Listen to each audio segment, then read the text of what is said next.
All right, let's get to our top story this morning. President Trump is now headed to Qatar. Before boarding Air Force One, he took part in a summit with leaders from 6 Middle Eastern countries. This was the president's last meeting in Saudi Arabia. Ahead of the summit, Trump sat down with Syria's new president, and he spoke about that meeting and the decision to lift sanctions earlier this morning. It gives them a chance for greatness. The sanctions were really crippling, very powerful. And I spoke to Mohammed, and I spoke to our friend from Turkey, who we just spoke to also by phone now. But felt very strongly that this would give them a chance. It's not going to be easy anyway, so it gives them a good, strong chance. And it was my honor to do so. So we will be dropping all of the sanctions on Syria, which I think really is going to be a good thing. So, David Ignatius, obviously a lot of questions hanging over the new leadership in Syria. The Wall Street Journal cautiously optimistic, though, saying they need to be given a chance. I'm curious your thoughts. So, Joe, after the terrible Syrian civil war, the awful loss of life, to see a chance for Syria to come back together as a country under President Ahmed al-Shara is, I think, a very positive trend, and lifting sanctions is a necessary part of that. The big bet that President Trump and really the whole Arab world is making is that Ahmed al-Shara, the president who was formerly a member of an affiliate of al-Qaeda, really has changed, that he's going to be a leader who will put his terrorist background behind him and will be able to unify the country. Interestingly, this is something that Israel was quite wary about, but it was pressed by Turkey, which has been the biggest backer of al-Shara, encouraged, helped train his forces before he took power. So it's a big move by President Trump. We were all expecting that this trip to Saudi Arabia would be pomp and, elaborate meetings and right. And it's been that. But it's also had a lot of substance. Well, I was going to say, we obviously, for good reason, and a lot of people are talking about the jet, the Qatari jet, possibility of corruption, the possibility of, again, I think for most Republicans who are critical of it, the possibility of espionage. So we are talking about that. It's important, too. It's also important, though, not to miss actually the policy that's happening over there right now that may have quite a substantial impact, whether you're talking about Syria, whether you're talking about Iran. I am curious, though, and I think one of the more intriguing storylines that we've talked about already coming out of this summit is the distancing of Donald Trump from Bibi Netanyahu. And we saw it yet again yesterday with this Syria decision, didn't we? We did. There was a symbolism to Trump's first extended trip to the Middle East, going to Saudi Arabia, which seems to be the center of U.S. interest, rather than Israel, traditionally the anchor for American policy in the region. We'll have to see how long that lasts. I don't see any real weakening of the U.S. commitment to Israel's security, but the United States is doing things that make Israel nervous.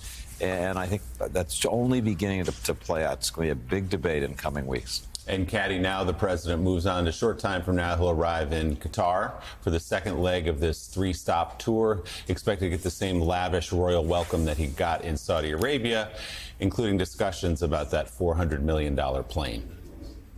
Yeah, the plane is the one that's going to dog him when he's in Qatar. He's doubled down on why he would be a fool not to take a plane like this, and somebody else can pay for it. But it's been striking up on the Hill, much closer to home where we're all sitting right now, just how many Republicans are feeling a little queasy about this and are prepared to say so publicly. I mean, you've got even somebody like Josh Hawley saying this may not be the best idea. Why don't we get a plane that's built in the United States? The security implications of having a plane that the Qataris are given, the conflict of interest questions that might arise about American policy towards Qatar if Qatar gives this plane. But for the moment, the president reiterating on his Truth Social posts that this is what he wants I'm trying to figure out, is this another sort of in the signal and noise bracket of the Trump administration? Right. Is this signal or is this noise? Is this a distraction from something else? Perhaps the distancing from Israel that may not go down so well on the Hill that David is talking about? I'm still trying to work that one out. For the moment, he's doubling down on it, but it's going to be in focus in Qatar, and clearly some of the Republicans not happy about it. Well, you know, that's a question that we've been asking. Is this one of those things that, again, is it signal? Is it noise? Is it noise to distract from something else? Because especially when you consider Republicans are against it, the Wall Street Journal editorial page, the National Review, so many conservatives, some of the most conservatives against it.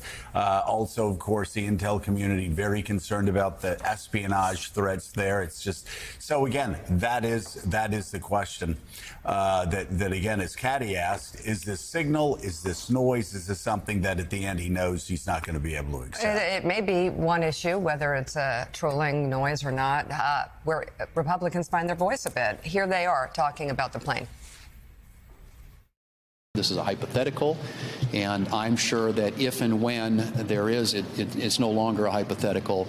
I can assure you there will be plenty of scrutiny of whatever that arrangement might look like. Are you concerned with the national security implications of that jet being given as a gift to the president? Well, again, I mean, like I said, there'll be plenty of scrutiny. There are lots of issues around that I think will attract very serious questions if and when it happens.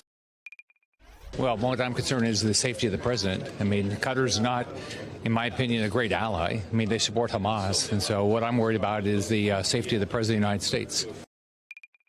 I'm even a little concerned about accepting a gift to the federal government that way. I mean, it's a very odd offer. Obviously, people just don't give you things without expecting something in return. And, you know, Qatar may be useful, but I wouldn't say they're our strongest ally. When you get something of that value from a country, one typically thinks that there's something in it for the country that is offering it. So I think there's certainly a lot of questions. I think we should have a big, beautiful plane built in the United States of America.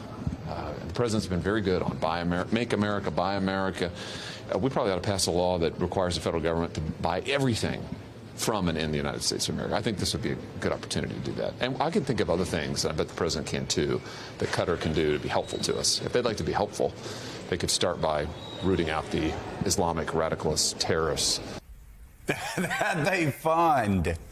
that they fund, whether it's Hezbollah, whether it's Hamas, whether it's Islamic Jihad. We can go down the list, but Elizabeth, there's so many things that Republicans would naturally be against here in any normal times, and we're starting to hear actually some of it.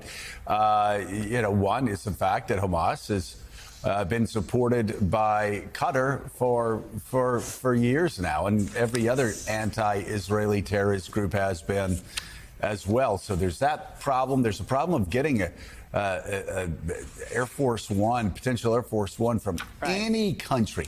Like, this would be a problem if we were coming from France, let alone Qatar. And then finally, as Josh Hawley said there, the presidency and the Republican Party that is so dedicated to buying America, building America, at least they say they are, actually not even having the president fly around in a plane built by Americans. Well, you know, can you imagine if this was Barack Obama wanting to accept the $400 million plane from Qatar? It just shows you how things have changed. I mean, you know, Democratic presidents, you know, and their aides have talked about going to Riyadh and going into the rooms and finding literally briefcases of jewels, of diamonds and emeralds and rubies. And the first thing they did was they turned them over to the person at the State Department so they would not accept them. It just shows you how things have changed under Donald Trump, and with his selling his meme coin. The trip to Saudi Arabia was, the first day was focused largely on business deals, on, you know, commercial diplomacy, not just diplomatic diplomacy. And I think that there are so many problems here. One of them is certainly the cost of retrofitting the plane. Basically, people have said you have to take the whole thing apart and build it again because you have to look for all of the bugging devices that clearly will be in. I mean, no country would. It's unimaginable that this wouldn't be a problem. So it just shows how things have changed. And I love that the Majority Leader John Thune is saying that, well, you know, it's still a hypothetical, not exactly a stirring opposition there from John Thune. And to the point about the security concerns, aviation experts tell NBC News that it would cost $1 billion to retrofit the plane to give all the things you would need for a president to fly in it safely, and it may not even be finished before the end of Donald Trump's second term here. So may not ever end up being Air Force One. It might be something you could use later on. We'll see.